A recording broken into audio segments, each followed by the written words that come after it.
I just want to talk very briefly about the periodization of history, because there's many ways of periodize time. For example, in this prehistory, we use, I don't know if you realize or not, the development of technology as a way to periodize time.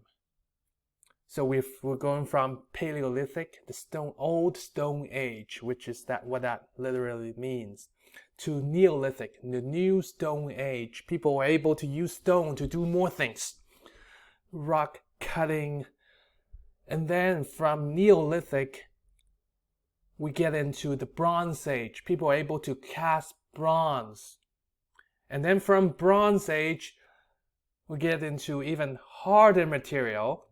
That is Iron Age, right? And there are some other ways. For example, the dynastic way of periodizing time, like many countries do.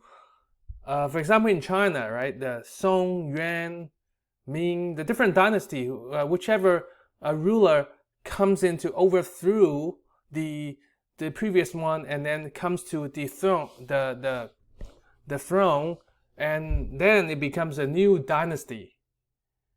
And so a country could be periodized by different dynasties, could be connected by different dynasties.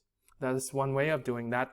Or there are many, or for example, the world history is periodized by, for example, from prehistory to ancient to ancient history, and then medieval to Renaissance, and then modern, early modern, contemporary, so on and so forth, using and to mark those periods, historians use the development, the self-realization of human being, that they think, right, more of a philosophical way of periodizing time. Many ways to periodize it. Each carries its convenience, but also biases and limits.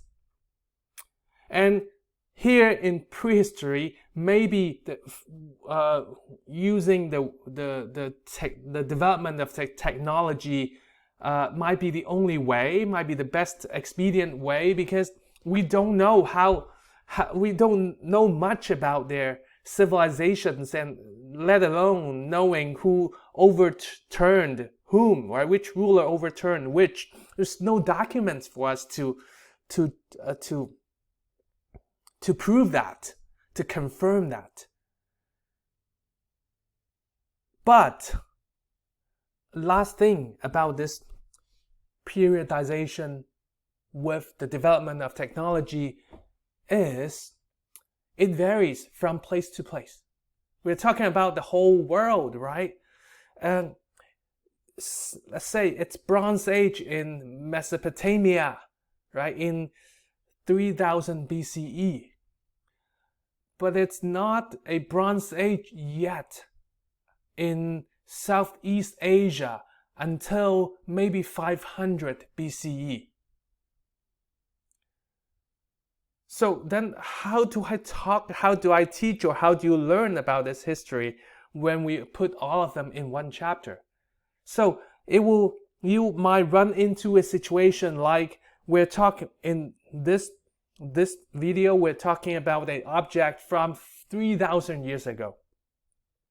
That is a let's say a made of bronze. We talk about an object 3,000 years ago, in 3000 BCE, and then the next video I'll talk about another object that's only from like maybe 200 BCE. That's from Southeast Asia.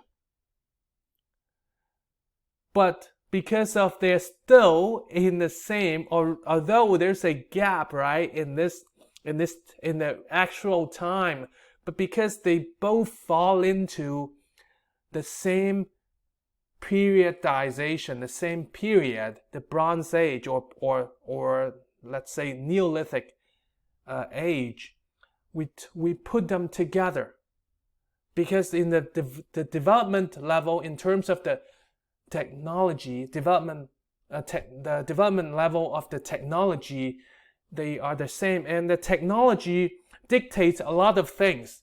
It's not coming out of no reason that we periodize in such a way.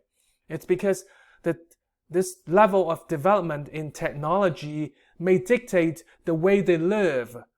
So the communities, the civilizations that share similar development of technology, levels of development in technology, Stone Age, Bronze Age, they might share something also similar in the way they live, the way they form their community, the way they live their lives, the way they gather resources. So that's a problem. That's an interesting thing about periodization when we approach history.